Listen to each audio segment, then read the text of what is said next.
Hi viewers, welcome to our channel. இன்றைக்கி நம்ம சேனலில் சூப்பரான ஒரு லஞ்ச் பாக்ஸ் ரெசிபி தாங்க பார்க்க போகிறோம். ரொம்ப சுலபமாக ஹெல்த்தியான ஒரு ரெசிபி. சாதம் வடித்து வச்சுட்டிங்கன்னா 10 நிமிஷத்தில் டக்குன்னு செஞ்சிடலாம். கருப்பு உளுந்து வச்சு உளுந்து சாதம் இதாங்க இன்றைக்கி பண்ண போகிறோம்.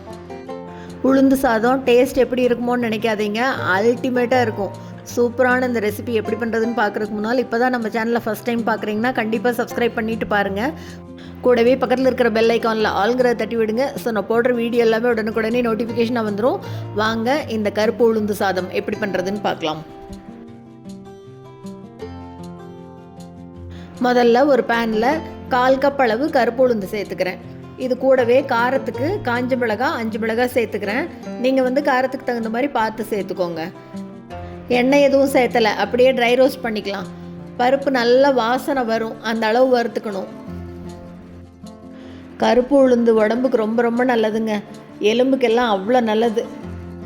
வாரத்தில் ஒரு நாளாவது இந்த கருப்பு உளுந்தை கண்டிப்பாக சேர்த்துக்கணும். உளுந்து தொகையிலாவோ இல்லைன்னா இந்த மாதிரி சாதமாவோ ஏதோ ஒன்று கண்டிப்பாக சேர்த்துக்கணுங்க. பருப்பு நல்லா வறுபட்டுருச்சு பாருங்கள்.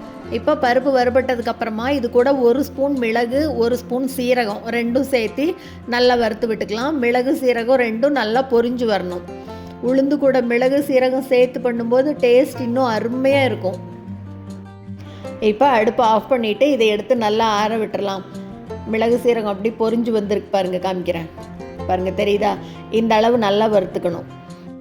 இப்போ இதெல்லாம் நல்லா ஆறினதுக்கப்புறமா ஒரு மிக்ஸி ஜாருக்கோ இல்லை பிளெண்டருக்கோ மாற்றிட்டு பாருங்கள், நல்லா இந்த மாதிரி பவுடர் பண்ணி எடுத்துக்கணும்.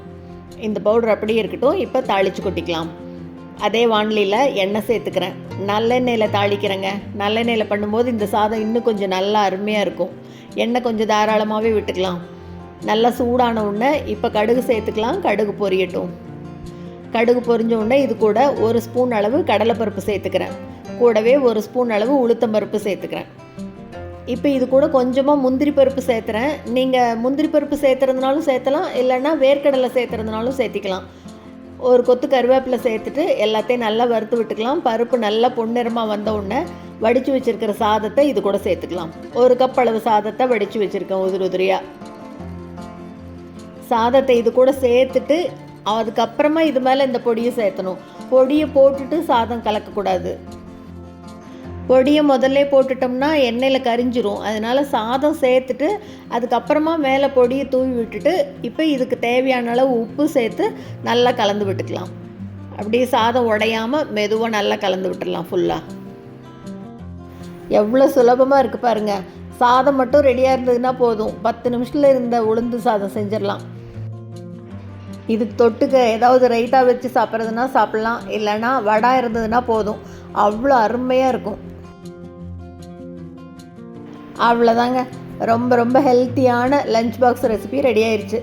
சூப்பரான இந்த ரெசிபியை நீங்களும் செஞ்சு பார்த்துட்டு மறக்காமல் கமெண்ட்டில் சொல்லுங்கள். இந்த வீடியோ உங்களுக்கு பிடிச்சிருந்ததுன்னா லைக் பண்ணுங்கள், ஷேர் பண்ணுங்கள், கமெண்ட் பண்ணுங்கள். மறக்காமல் நம்ம சேனலை சப்ஸ்கிரைப் பண்ணுங்கள். கூடவே பக்கத்தில் இருக்கிற பெல் பட்டனையும் தட்டி விடுங்க. ஸோ நான் போடுற வீடியோ எதுவுமே மிஸ் பண்ணாமல் பார்க்கலாம். தேங்க்ஸ் ஃபார் வாட்சிங்.